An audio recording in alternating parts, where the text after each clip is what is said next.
வணக்கம் and welcome to the show interesting info. May 30 இன்னைக்கு international potato டே அப்படின்னு சொல்லிட்டு ஒரு டேங்க. உருளைக்கிழங்கு சொன்னாலே இந்த குழந்தைங்களாம் கேட்குற பாட்டு தான் தலைக்குள்ள ஒன்றுகுது. சரி, விஷயத்துக்கு வந்துருவோம்.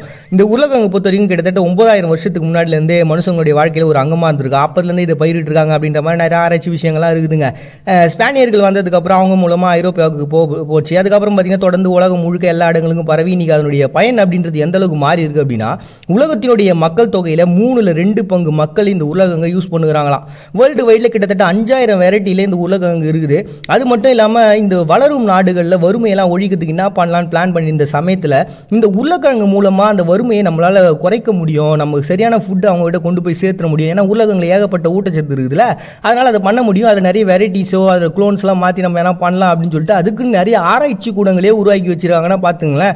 ஸோ அப்படிப்பட்ட ஒரு முக்கியமான ஒரு விஷயமாகுது. இந்த உருளைக்கிழங்கு வெறும் சாப்பாட்டுக்கு மட்டும் யூஸ் பண்ணுறாங்கன்னா நிச்சயமாக கிடையாது. பேப்பர் இண்டஸ்ட்ரி, டெக்ஸ்டைலு, பிளாஸ்டிக் மாற்றா கூட இது யூஸ் பண்ண முடியும்னு சொல்லிட்டு நிறைய ஆராய்ச்சிகள்லாம் போயினுக்குது. அதை பயன்படுத்தினும் இருக்கிறாங்க. ஸோ இவ்வளவு இம்பார்ட்டண்ட்டாக இருக்கக்கூடிய இந்த உருளைக்கிழங்கு தென் அமெரிக்காவை பேஸாக வச்சிருக்குதுங்க. அப்படிப்பட்ட இந்த உருளைக்கிழங்காக ஒரு டே உருவாகினா என்ன அப்படின்னு சொல்லிட்டு ஐக்கிய நாடுகள் சபை முதற்கொண்டு இது நிறைய நாடுகள் வந்து ஆதரவு தெரிவிச்சிருக்காங்க. அதில் குறிப்பிட்டு சொல்லணும்னா பெரு அவங்க நாட்டில் ஒரு பெரிய பொருளாதாரமாக இந்த உருளைக்கிழங்கு இருக்கிறதுனால அவங்களும் இந்த நாளை வந்து பயங்கரமாக செலிப்ரேட் பண்ணுறாங்க. அப்படி உருவாக்கப்பட்ட ஒரு தினமாக தான் பார்த்தீங்கன்னா இன்டர்நேஷனல் பொட்டேட்டோ டே அப்படின்னு சொல்லிட்டு ஒரு டே செலிப்ரேட் பண்ணுறாங்க மே 30.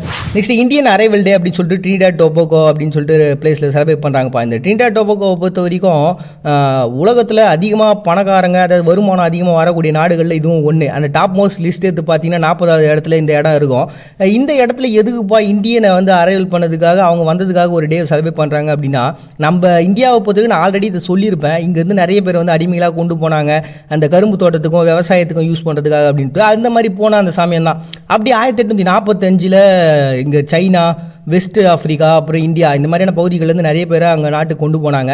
அப்படி அந்த பிளேஸில் இருக்கக்கூடியவங்க எல்லாருமே வந்து பார்த்திங்கன்னா இன்றைக்கி அவங்க நாட்டினுடைய மக்கள் தொகையில் கிட்டத்தட்ட 36% இந்தியர்கள் இருக்கிறாங்களாம். அவங்க நாட்டோட வளர்ச்சிக்கும் அவங்களோட ஒரு ஒன் ஆஃப் த பார்ட்டாகவும் அவங்க மாறிட்டாங்களே. ஸோ கண்டிப்பாக இவங்க வந்தது தான் நம்ம நாட்டினுடைய வளர்ச்சிக்கு ஒரு பெரிய காரணமாக இருக்குது. அதனால் அவங்கள்ட்ட செலிப்ரேட் பண்ணி ஆகணும் அப்படின்னு சொல்லிட்டு அவங்களுக்காக விருதுகள்லாம் கொடுத்து பாராட்டக்கூடிய ஒரு நாளாக தான் பார்த்தீங்கன்னா இந்தியன் அரைவல் டே அப்படின்னு சொல்லிட்டு ட்ரினிடாட் டொபாகோ வந்து இந்தியர்களுடைய வருகையை கொண்டாடுறாங்க மே 30. நெக்ஸ்ட் மதர்ஸ் டே அப்படின்னு சொல்லிட்டு நிகர்குவாங்க. நிகர்குவாவை பொறுத்த வரைக்கும் பயங்கர ஏழ்மையான நாடு. ஏன்னா அவங்க நாட்டில் கிட்டத்தட்ட 48% வந்து வறுமைக்கு கீழே இருக்கக்கூடிய மக்கள் தான். வெளிநாட்டிலேருந்து பார்த்தீங்கன்னா கிட்டத்தட்ட $1 பில்லியன் வந்து அவங்களுக்கு அமிச்சினேக்கிறாங்களா இந்த போனவங்க, அதுக்கப்புறம் அவங்களுக்கு சப்போர்ட் பண்ணுறாங்க அப்படின்னு சொல்லிட்டு. இதை வச்சு தான் அவங்களுடைய வாழ்வாதாரம் அப்படின்றதே போயினுக்குது. அப்படிப்பட்ட நாட்டில் பார்த்தீங்கன்னா ஆன்ஸ்டாசோ சோமோசா கிரேசியா அப்படின்ற ஒரு ஜனாதிபதி 1940 என்ன பண்ணிடுறாரு, அவருடைய ஒய்ஃபுக்கு பர்த்டே அதை ஒரு டேவாக கொண்டாடினான்னு சொல்லிட்டு தான் இந்த மதர்ஸ் டே உருவாகினாங்க. பட் ஆனால் இது ஒரு இம்பார்ட்டண்டான ஒரு டே தாங்க அவங்க நாட்டில். ஏன்னா இவ்வளோ பிரச்சனைங்க, இவ்வளோ விஷயங்கள் இருக்கக்கூடிய அந்த நாட்டுக்கு ஏதாவது சந்தோஷம் தேவைன்னா இந்த மாதிரியான சின்ன சின்ன விடுமுறைகளும் இந்த மாதிரியான ஒரு சந்தோஷமான நாட்கள் தான் அவங்களுக்கு தேவைப்படுது.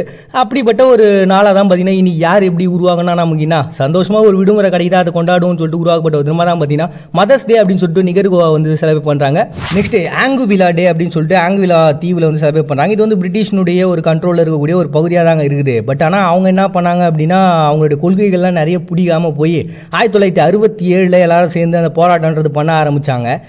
நிறைய விஷயங்களுக்கு எங்களுக்கு விலக்கு கொடுங்க, நிறைய கொள்கைகள் எங்களுக்கு பிடிக்கல அப்படின்ட்டு. அதுக்கப்புறம் வந்து ஒரு சுதந்திரமான ஒரு பகுதியாக மாறிட்டாங்க. பட் இருந்தாலும் ஒரு மறைமுகமான ஒரு கண்ட்ரோலில் இது எங்கள் ஏரியா தான்ப்பா அப்படின்னு சொல்லிட்டு பிரிட்டிஷ்காரங்க சொல்லக்கூடிய ஒரு பகுதியாக தான் இந்த பிளேஸ் இருக்குது.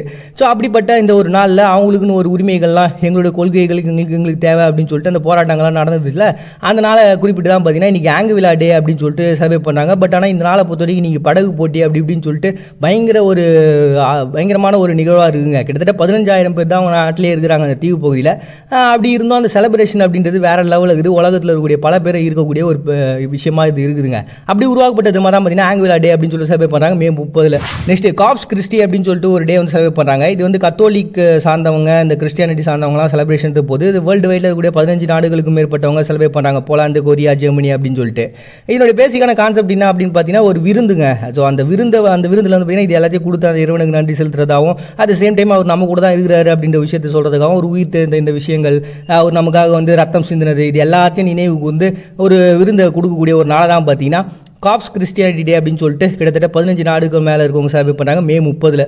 Next take a girl child work டே அப்படின்னு சொல்லிட்டு ஒரு டேங்க. எல்லா நாட்டிலையும் பெண்கள் எதிர்கொள்ளக்கூடிய பிரச்சனை பார்த்தீங்கன்னா இந்த அபியூஸ், அப்புறம் இந்த பாலின சமத்துவம் இல்லாமல், ஏன்னா அவங்களுக்கு ஒரு சேலரி கொடுக்குது, ஆண்களுக்கு ஒரு சேலரி கொடுக்குது, இந்த மாதிரியான பிரச்சனைகள்ன்றது இப்போ வரைக்குமே ஒரு சில இடங்களில் நடந்து தான் ஆகுது.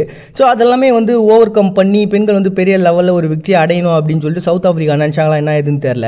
அதனால் என்ன பண்ணிக்கிறாங்க, 2003 என்ன பண்ணாங்க, இந்த பெண்களில் வந்து சில பேரை சூஸ் பண்ணி அவங்களுக்குன்னு வந்து வேலை செய்கிற இடம் எப்படிப்பட்டதாக இருக்கும், அதில் என்னென்னலாம் பண்ணலாம் அப்படின்னு சொல்லிட்டு அவங்களுடைய முன்னேற்றத்துக்கான சில வழிகளை செய்யக்கூடிய ஒரு நாளாக தான் பார்த்தீங்கன்னா இந்த ஒர்க் பிளேஸுக்கு பெண்களை கூட்டிகிட்டு போய் அதை பற்றி விளக்கக்கூடிய ஒரு நாளாக வச்சிருக்காங்க.